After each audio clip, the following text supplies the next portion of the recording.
Hello, body fangs, and welcome to the bush. Or shall I say, the garage.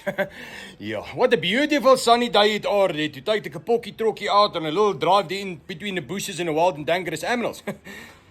Waar dink jy gaan jy? Kom hier. Jette, vir my gou gaan vol by voor ek accessories kry. Van Wild Dog. Dalk 'n nuwe bumper. Vir my Hilux. Los my. Ja, no wonder people are running around met die spoed van die hardlywige krimvarkie, nee. To get 4x4 accessories, and there's only one place that you get it from. Wild Dog Accessories. From bumper, suspension, shocks, roof tents, the works, man. Check them out. Wild Dog Accessories.